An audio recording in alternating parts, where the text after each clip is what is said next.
Hello friends, Boris campus में आपका एक बार फिर स्वागत है। कुछ टेक्निकल प्रॉब्लम की वजह से पिछला वीडियो शायद लास्ट में कट हो गया था। आगे हम बात करते हैं बेटा इम्परेटिव सेंटेंस के एस्पेक्ट की। ठीक है, इम्परेटिव सेंटेंस में क्या होता है कि जो इम्परेटिव सेंटेंस होते हैं उनमें ऑर्डर, कमांड, ये सारी चीज़ें दे रखी होती हैं। ठीक है, तो इनको हम किस तरीके से सॉल्व करते हैं? तो सॉल्व करने के इनके 3 तरीके हैं। नंबर फर्स्ट तो सेंटेंस विद ऑब्जेक्ट, है ना। इसके बाद सेंटेंस विदाउट ऑब्जेक्ट, और अगला है मोरल ड्यूटी या सजेशन। जब सेंटेंस में हो तब हम किस तरीके से करेंगे, तो इन चीज़ों को समझने वाले हैं। तो इस तरीके से आप एक डायग्राम फाइनल बनाइए, कॉपी को लैंडस्केप कर लीजिए उसके बाद। ठीक है, तो आपके सामने जिस तरीके से लिखा हुआ है, और वीडियो साफ है, एक मिनट, हल्का सा टेक्निकल इशू था। आगे हम बात करते हैं इंपरेटिव सेंटेंस की। इंपरेटिव सेंटेंस के अंदर आपने देखा था कि सेंटेंस के अंदर अगर ऑर्डर दे रखा है, कोई कमांड है, रिक्वेस्ट है, कोई कमांड है, रिक्वेस्ट है, तो इस तरीके से जब सेंटेंस के अंदर आपको सजेशन होता था, तो ऐसे जब सेंटेंस के अंदर दे रखे होते हैं तो ऐसी कंडीशन में वो इंपरेटिव सेंटेंस होता है। और इंपरेटिव सेंटेंस को करने के 3 तरीके हैं। 3 तरीके से आप इनको सॉल्व कर सकते हो। तीनों में कुछ कंडीशंस हैं, कौन कौन सेंटेंस किस तरीके से चेंज होगा।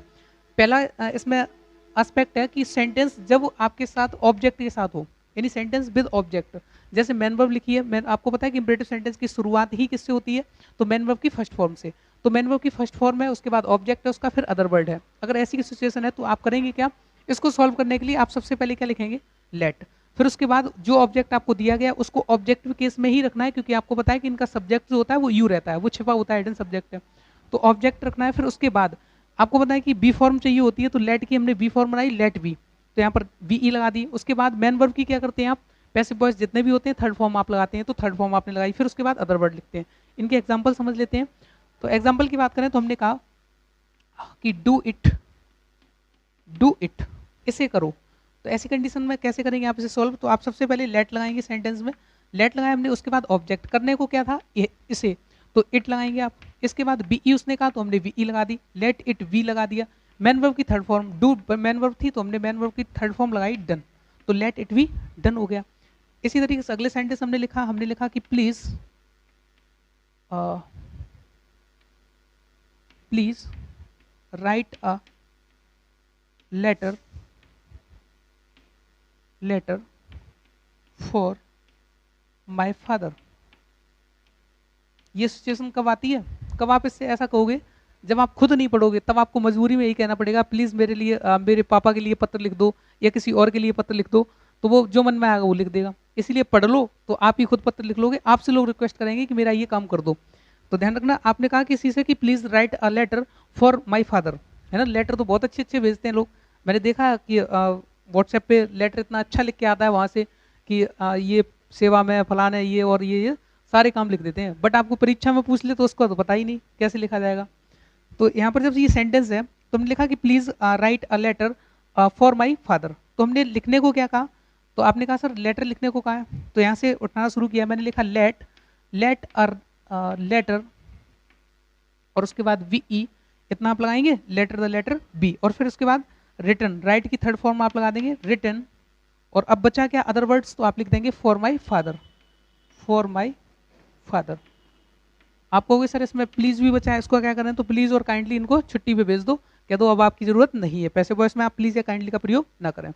तो ये उम्मीद करता हूँ ये चीज आपको समझ में आई होगी कि सेंटेंस विद ऑब्जेक्ट कैसे होते हैं। तो जिनमें ऑब्जेक्ट दे रखा होता है मैन वर्ब के साथ, उनको तो हम यही इसी तरीके से बनाएंगे, क्योंकि इनमें ऑब्जेक्ट की आपको आवश्यकता कहीं ना कहीं पड़ेगी। ये क्लियर हो गया। अगले सेंटेंस की हम बात करते हैं सेंटेंस विदाउट ऑब्जेक्ट इनकी। तो इनको नोट करिए, फिर उसके बाद हम इसको समझते हैं। देखिए आगे आपके सामने लिखा है कि सेंटेंस विदाउट ऑब्जेक्ट, जब आपके सामने सेंटेंस बिना ऑब्जेक्ट का हो, पहला पॉइंट। दूसरा, अगर वो ऑब्जेक्ट के साथ भी है, विदाउट ऑब्जेक्ट या विद ऑब्जेक्ट।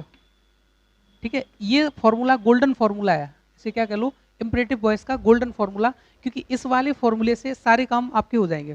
ठीक है, यानी आपका चाहे वो ऑब्जेक्ट वाला ये वाला मेथड हो या ये वाला मेथड हो, दोनों मेथड का ये काम सबका कर देता है। तो ये चीज ध्यान रखना। तो ये सब में ही काम करेगा, ये गोल्डन है। तो हम बात करते हैं यू आर रिक्वेस्टेड टू में। अगर कोई रिक्वेस्ट कर रहा है आपको, जैसे मैंने कहा कि प्लीज ओपन द डोर, तो आपको लगा कि हाँ प्लीज कह रहे हैं या काइंडली कह रहे हैं सर, तो इसका मतलब कहीं ना कहीं रिक्वेस्ट कर रहे हैं, और रिक्वेस्ट कर रहे हैं तो आप इस वाले स्ट्रक्चर का प्रयोग करेंगे। मैंने कमांड दिया ओपन द डोर, तो आपको लगा कि ये सर कमांड दे रहे हैं या फिर ऑर्डर कर रहे हैं। इसमें एक और बढ़ाना चाहें तो आप यू आर कमांडेड टू, या फिर यहाँ पर एक और जोड़ सकते हैं शब्द ऑर्डर्ड, इनमें से कोई सा एक लगा सकते हैं, यू आर ऑर्डर्ड टू या कमांडेड टू। अगर कमांड दे रखा है कि कमांड ऑफिसर वगैरह जो देते हैं तो कमांडेड में चेंज कर देंगे, बाकी के ऑर्डर में चेंज कर देंगे नॉर्मली है। अगला सेंटेंस जैसे कोई सजेशन दे रहा है तो आप लिखेंगे यू आर सजेस्टेड टू। कोई आपसे बुजुर्ग हैं, बड़े हैं, वो आपको सजेशन दे रहे हैं तो आप कह सकते हो। और देखो इधर भी सजेशन लिखा था, आप इस वाले स्ट्रक्चर से भी बना सकते हो और आप इस वाले से भी बना सकते हो, जैसा कहा है ना। जैसे सजेशन हो गया कि आप सुबह जल्दी उठो यानी get up early in the morning, तो आप कहेंगे कि you are suggested to get up early in the morning. Next आपको एडवाइस कोई दे रहा है, सलाह दे दी किसी ने कि आप दवाई समय से खा लेना या फिर आप ऐसे रहिए, तो यू आर एडवाइज टू आप लगा देते हैं। इन सब के बाद टू के बाद आपको बताया मेन वर्ब की फर्स्ट फॉर्म लगती है, तो एडवाइज टू इनके सबके बाद मेन वर्ब की फर्स्ट फॉर्म। अगर उसमें ऑब्जेक्ट है तब भी लगा देंगे, नहीं तो अदर वर्ड लगा दीजिए। और है भी या नहीं है दोनों का काम चल रहा है। लेकिन ये वाला जो स्ट्रक्चर है वो हमेशा कब काम आएगा, जब आपके सामने ऑब्जेक्ट हो तब। ये वाला दोनों में काम चलेगा, इसीलिए बीच में लिख रखा है इसको। तो जैसे एक एग्जांपल लिखा हुआ है आपके सामने कि टेक दिस मेडिसिन, तो जैसे ही किसी ने कहा कि टेक दिस मेडिसिन, ये दवाई खा लेना, ये दवाई ले लो, तो ऐसी कंडीशन में आप इसे क्या मानते हैं, कोई रिक्वेस्ट है, वो ऑर्डर है या सजेशन है या एडवाइस है। तो आप कहेंगे ये डॉक्टर जैसी सलाह सी लग रही है ना, और सलाह है तो एडवाइस है, तो आप क्या करेंगे, इसको करना शुरू करेंगे यू आर एडवाइज से। तो आपने लिखा यू आर एडवाइज्ड।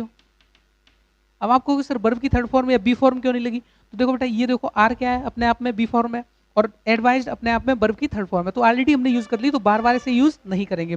तो यू आर एडवाइज्ड टू, और उसके बाद मेन वर्ब की थर्ड फॉर्म, वो सॉरी फर्स्ट फॉर्म, तो यहाँ पर टेक है तो टेक को टेक ही रखेंगे। तो आपने लिखा टेक, क्योंकि ऑलरेडी वर्ब की थर्ड फॉर्म आप ये बना चुके हो। तो you are advised to take this medicine, आप जितना भी सेंटेंस में लिखा गया उसको वैसा का वैसा ही लिख देते हैं, नो चेंज। ये क्लियर हुआ। ऐसे एक और एग्जांपल हमने लिखा गो टू आगरा, मैंने ऐसे ही लिख दिया, मैंने लिखा कि गो टू आगरा। आपको ये कमांड दे रखा है किसी ने कि आपने कहा किसी ने कहा कि गो टू आगरा, आगरा जाओ, तो आप इनमें से लगा सकते हो यू आर ऑर्डर्ड टू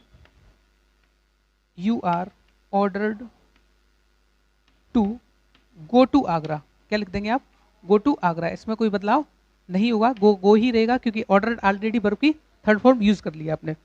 इसी तरीके से हमने कहा please come here, please come here, आपको देखने में ही लग रहा है कि प्लीज का है, तो कहीं ना कहीं ये क्या है, रिक्वेस्ट है। तो ऐसी कंडीशन में आप क्या करेंगे, यू आर रिक्वेस्टेड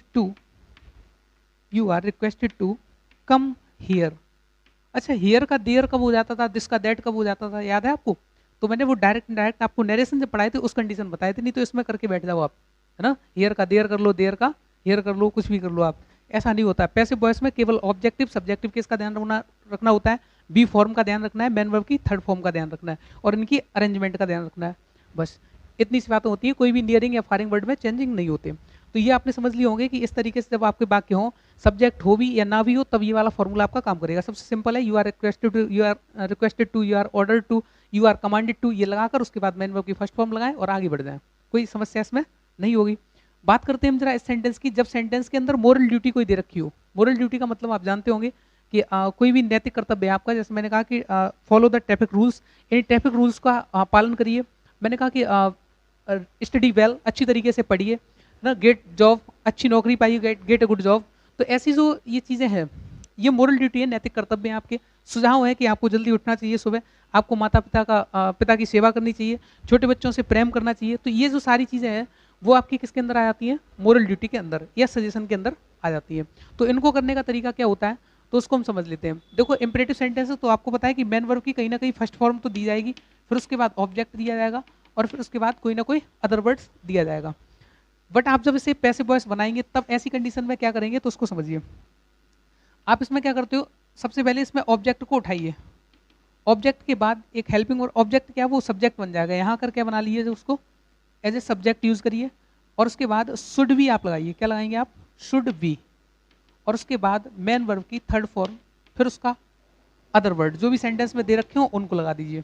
यूँ आप इन सेंटेंस को बनाएंगे। मेन वर्ब की फर्स्ट फॉर्म और ऑब्जेक्ट और अदर वर्ड आपको दे रखा होगा, इस ऑब्जेक्ट को नया सब्जेक्ट बनाएंगे आप, शुड भी इसमें यूज करेंगे, चाहिए के लिए आप यूज करते हो उसको, ठीक है, और मेन वर्ब की थर्ड फॉर्म और अदर वर्ड्स। फॉर एग्जाम्पल हमने लिखा यहाँ, मैंने लिखा कि लव योर कंट्री। बेटा मैंने कहा जैसे ही लव योर कंट्री, अपनी कंट्री को प्रेम करना चाहिए, तो इसका मतलब क्या है, और यहाँ पर लव अवर कंट्री लिख लो कि हमारी कंट्री को, तब और अच्छा रहेगा। अपना देश अलग, आपका देश अलग अलग तो नहीं है, ठीक है। लव अवर कंट्री, हमें अपने देश से प्रेम करना चाहिए। तो ये हमारा नैतिक कर्तव्य है, सब लोगों का मिलकर कर्तव्य है। तो ऐसी कंडीशन में आप क्या करें, इसमें लव किसे करना चाहिए बेटा, अवर कंट्री को। तो अवर कंट्री आप क्या बना लीजिए, इसका सब्जेक्ट। तो आपने लिखा कि अवर कंट्री, उसके बाद शुड बी आप लगाएंगे, आपने लिखा should be, our country should be, love की थर्ड फॉर्म लगा दीजिए, क्या होती है, लव्ड।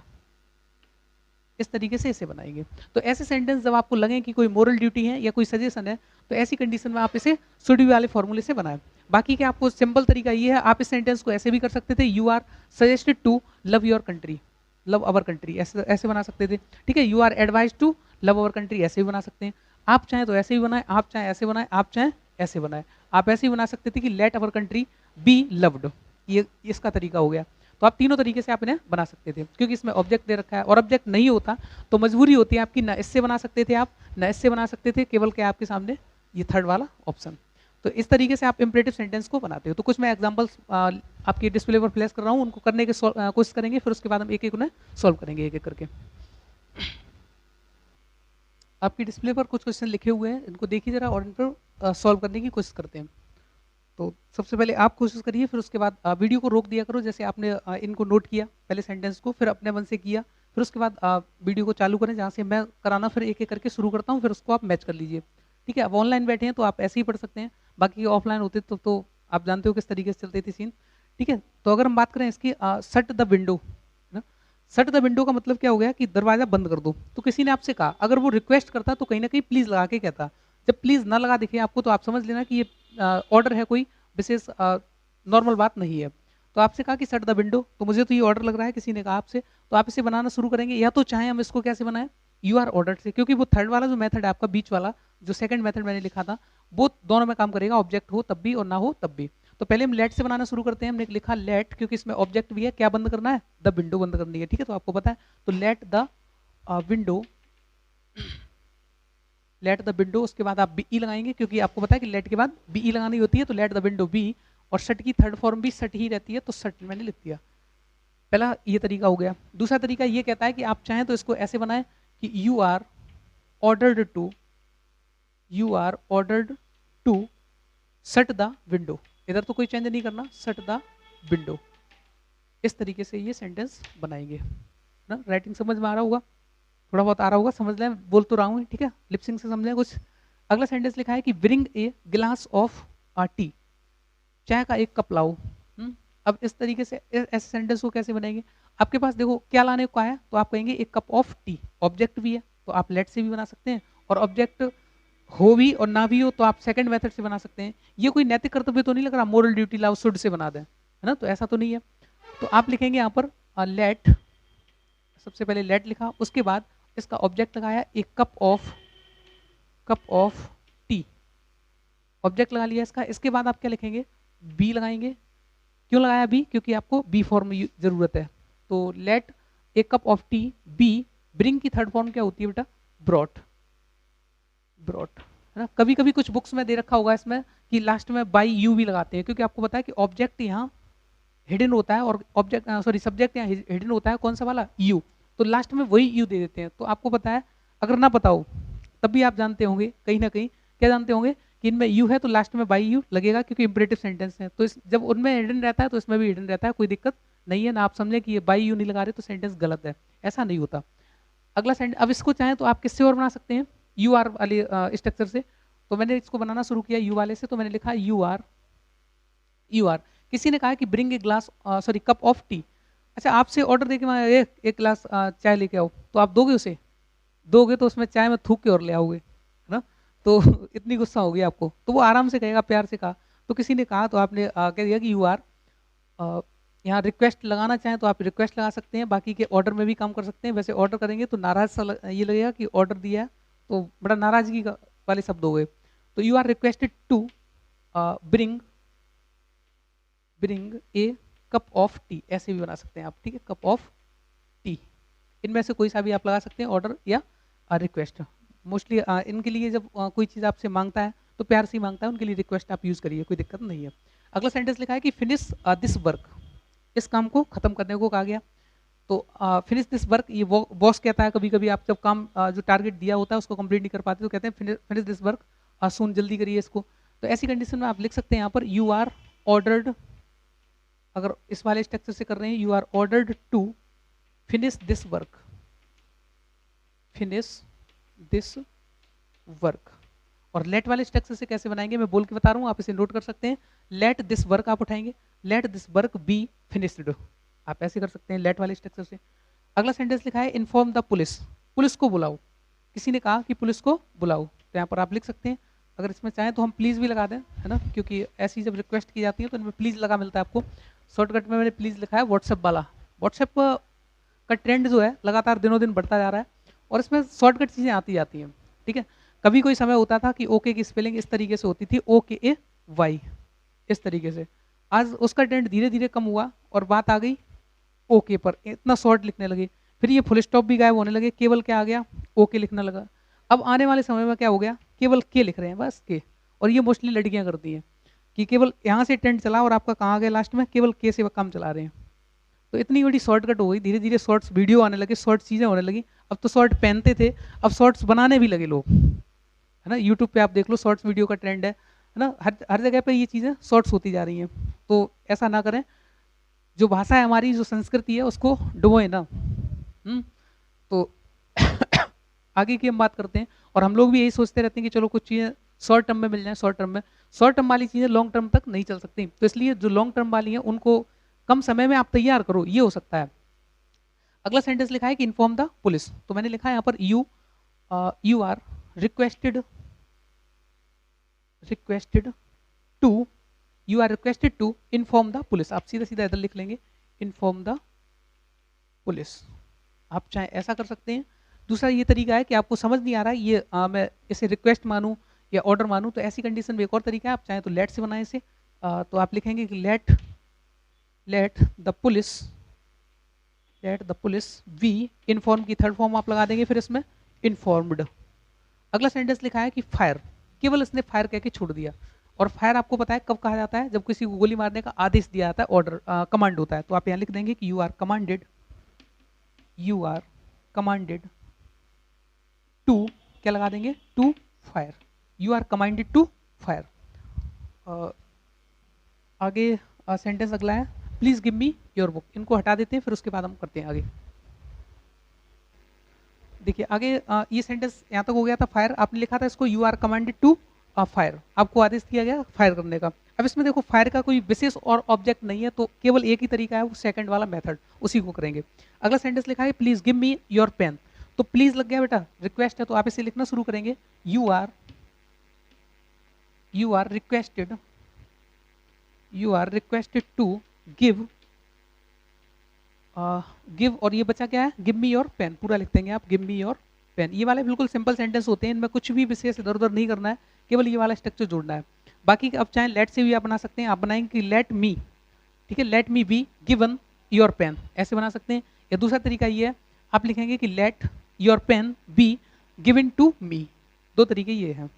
अगला सेंटेंस ये लिखा है कि help your dear and dear, sentence लिखा है help your dear and dear, अपने प्रिय की मदद करिए और अपने पड़ोसियों की मदद करते रहिए। अच्छी बात है। अब ये जरा फोकस करो इस चीज़ पर कि ये रिक्वेस्ट है, सजेशन है या मोरल ड्यूटी है, किस तरीके का वाक्य है। तो आप कहेंगे सर ये मोरल ड्यूटी का वाक्य है, या सजेशन भी है, अच्छा खासा है। तो मोरल ड्यूटी वाला करेंगे तो आप कैसे करेंगे, योर, ये इसका ऑब्जेक्ट हो गया, हम इसको उठा लेंगे सब्जेक्ट एज ए सब्जेक्ट, तो हम लिखेंगे कि your dear and near, your dear and near should be, आप क्या लगाते तो उसमें शुड बी, और हेल्प की थर्ड फॉर्म क्या होती है, हेल्प्ड। इस तरीके से आप इन्हें बनाएंगे। तो आशा करता हूँ ये चीज़ समझ में आ गई होगी। अब बात करते हैं जरा इनके निगेटिव सेंटेंस की। जब ये सेंटेंस निगेटिव हो तो नॉट को एडजस्ट कहाँ करेंगे, ये बात, या नेवर होता है, नो नॉट नेवर, ये निगेटिव वर्ड्स होते हैं, वो कहाँ आप यूज़ करते हैं वो चीज़ समझते हैं। तो जब भी ऐसे सेंटेंस को निगेटिव करें, जैसे ये सेंटेंस लिखा है शट द विंडो, अगर हमने यहाँ पर डोंट लगा दिया, क्या लगा मिलेगा आपको, डोंट लगा मिलेगा, और लिखा होगा डोंट शट द विंडो। ऐसी कंडीशन में आप कर सकते हैं, तो ऐसे करेंगे कि यू आर, ऑर्डर है तो ऑर्डर लिखेंगे ऑर्डर्ड, और नॉट को टू से पहले एडजस्ट करेंगे, ठीक है, कहाँ करेंगे, टू से पहले, ना कि आप यहाँ आर के बाद नॉट लगा के बैठ जाए। आपने देखा भी होगा कि जब हम टेंस पढ़ते हैं तो उसमें आर के बाद ही नॉट लगता है, बट इन सेंटेंसेस में कहाँ लगेगा, नॉट टू से पहले एडजस्ट होगा। तो you are order not to क्या करने को मना किया गया बेटा, शट द डोर। तो इस तरीके से आप बना देंगे, शट द डोर नहीं है, विंडो है, सॉरी, ठीक है, शट द विंडो, यूं करते हैं। तो बात ये समझ में आ गई होगी कि नॉट को कहाँ एडजस्ट करते हैं, टू से पहले। अब जब लेट वाला सेंटेंस होगा, जैसे यही सेंटेंस लेट से बना है तो हमने लिखा लेट द विंडो, इतना तो आपने लिख लिया, लेट द विंडो। बी जो लगाते हैं, बी से पहले किसको एडजस्ट करें, नॉट को। नॉट हो, नो हो, नेवर हो, कोई भी नेगेटिव वर्ड है तो आप कहाँ से कहाँ करेंगे, बी से पहले। तो let the window not be सट, ठीक है, वर्ब की थर्ड फॉर्म आप लगा दें, तो सट की तो सट ही रहती है, तो इसलिए ये किया। ये समझ में आ गया होगा यहाँ तक। अगला एक और एग्जांपल समझ लीजिए, फिर उसके बाद हम आगे बढ़ेंगे। एक सेंटेंस आपके सामने लिखा है, don't beat the children. Don't beat the children, इसका मतलब बच्चों को मत पीटिए। ये आपको एक तरीके का मोरल ड्यूटी भी लग रही है कि समाज में रहकर छोटे छोटे जो बच्चे होते हैं उनको नहीं पीटना चाहिए। कायदे में एक बच्चा जो होता है 0 से लेकर 5 तक, उसे कायदे में नहीं, जो पीटने की बात होती है यहाँ पर नहीं करनी चाहिए, ठीक है। बाकी के आगे बढ़ने की बात जो होती है, यानी 16 से लेकर फिर आगे तक, इस बीच वाले पीरियड में खूब पीटना चाहिए, इतना तो होना चाहिए कायदे में, क्योंकि उम्र जो होती है यहीं पर बिगड़ने की, उजड़ने की जो भी होती है, बनने की, तो यहाँ तो पिटाई करनी चाहिए। इससे पहले उसे आराम से आज़ादी दी जानी चाहिए, यहाँ पर थोड़ी चीज़ें कम करनी चाहिए उसकी, फिर उसके बाद उसे फिर फ्री छोड़ देना चाहिए जब मैच्योर हो जाता है तब। तो बात की कि बच्चों को नहीं पीटना चाहिए, समाज में एक नैतिक कर्तव्य है हमारा, बाकी में बच्चों को नहीं पीटना चाहिए, है ना, हम भी वैसे नहीं पीटते हैं। तो अब अगर बात हो इसकी, तो ये मोरल ड्यूटी है। दूसरा पॉइंट, इसमें एक अपना ऑब्जेक्ट भी है, मैन वर्ब का ऑब्जेक्ट है, किसे नहीं पीटना चाहिए, आप कहेंगे बच्चों को नहीं पीटना चाहिए, इसका एक अपना ऑब्जेक्ट भी है। तो तीनों तरीके से सेंटेंस को बनाने की कोशिश करते हैं। तो डोंट लगा है, डोंट, नॉट का आपको यूज सीखना है, नॉट, नेवर, ये चीज़ें कहाँ एडजस्ट की जाती हैं, ऑलवेज हो गई, तो ये वाले। तो हमने यहाँ पर लिखना शुरू किया, मैंने लिखा यू आर, पहले हमने यू आर वाले फॉर्मूले से बनाया, तो हमने लिखा यू आर सजेस्टेड, एक सजेशन आपको दिया गया इसलिए मैंने सजेस्टेड लिख दिया, सजेस्टेड नॉट, यहाँ पर होगा not to beat children, beat the children. एक तो ये तरीका है आपका, ठीक है, यहाँ पर आपने समझ लिया होगा नॉट को कहाँ एडजस्ट करना है, टू से पहले। दूसरा तरीका लेट वाला हम लेते हैं, तो हमने लिखा लेट, और ऑब्जेक्ट इसका क्या है, द चिल्ड्रन, तो हमने लिखा लेट द चिल्ड्रन, और आप क्या लगाएंगे, बीई ना, बीई। अब बी नॉट कहाँ एडजस्ट करनी है, बीई से पहले, तो आप पहले नॉट लिखें फिर उसके बाद वीई लगा दें। तो let the children not be, और बीट की थर्ड फॉर्म क्या होती है बेटा, बीटन, तो आप इसमें बीटन लगा देंगे। अगला सेंटेंस को और तरीका कौन सा है, एक आपने मोरल ड्यूटी वाला समझा था, शुड वाला, तो ऑब्जेक्ट इसका क्या है, द चिल्ड्रन, तो इसको उठा के हमने सब्जेक्ट बनाया, द चिल्ड्रन शुड, और बी से पहले नॉट एडजस्ट करेंगे, तो आप क्या लिख देंगे बेटा, the children should not be, beat की थर्ड फॉर्म बीटन, आपने बीटन लिख दिया। ये तीन तरीके से आपने समझा कि नॉट को कहाँ एडजस्ट करते हैं, ये बात आपने समझ ली। इसी सेंटेंस में बेटा डोंट ना होता, नेवर लगा होता, क्या होता, नेवर, कि नेवर बीट द चिल्ड्रन, बच्चों को कभी नहीं मारना चाहिए, तो नेवर भी कहाँ एडजस्ट होता, इस नॉट की जगह पर। ध्यान रखना, इन तीनों ही जगह पर आपको क्या मिलेगा, एक कॉमन सा शब्द, कौन सा, नेवर, तो इन तीनों की जगह आप नेवर यूज कर सकते हो। ये क्लियर हुआ कि नहीं। एक आपको डाउट मिलेगा बेटा ऑलवेज का, जैसे सेंटेंस लिखा मिलेगा कि ऑलवेज स्पीक ट्रुथ, हमेशा सत्य बोलो। ऐसे सेंटेंस में ऑलवेज को कहाँ एडजस्ट करते हैं, तो आपने जैसे इसे बनाना शुरू किया कि लेट ट्रुथ बी से पहले इस ऑलवेज को जो एडवर्ब है इसे लिख देंगे, तो ऐसे करके, ठीक है। तो लेट द ट्रुथ, या let truth always be, speak की थर्ड फॉर्म स्पोकन, यूँ लगा देंगे। ऐसे ही इस सेंटेंस को हमने लिखा यू आर एडवाइज्ड, आपको सलाह दी गई कि हमेशा सत्य बोलो, तो हमने एडवाइज मान लिया इसको, हमने लिखा यू आर एडवाइज्ड, और यहाँ ऑलवेज लिखेंगे कि ऑलवेज टू स्पीक ट्रुथ। अगला तरीका ये होता है कि ऑलवेज को आप टू से पहले एडजस्ट करें, स्पीक ट्रुथ। और इसी तरीके से इस सेंटेंस को आगे बढ़ाएं, तो हम अगर चाहें तो इसी सेंटेंस को शुड वाले स्ट्रक्चर से करें, तो हम लिखेंगे ट्रुथ शुड ऑलवेज बी, यहाँ पर ऑलवेज बी से पहले आएगा, ऑलवेज बी स्पोकन। ये आपके तीन तरीके हैं कि ऑलवेज को कहाँ एडजस्ट करते हैं, तो बी से पहले या टू से पहले, और नेवर, नॉट, नो, इनको भी कहाँ करते हैं, टू से पहले या बी से पहले। तो ये वाला आपका सेंटेंस था, इम्परेटिव सेंटेंस, ये समझ में आ गया होगा। आगे हम बात करेंगे इन्फिनेटिव सेंटेंस, जब आपको दे रखे होंगे पैसिव वॉइस में, तब आप उनका एक्टिव वॉइस में दे रखे होंगे तो पैसिव वॉइस कैसे बनाएंगे।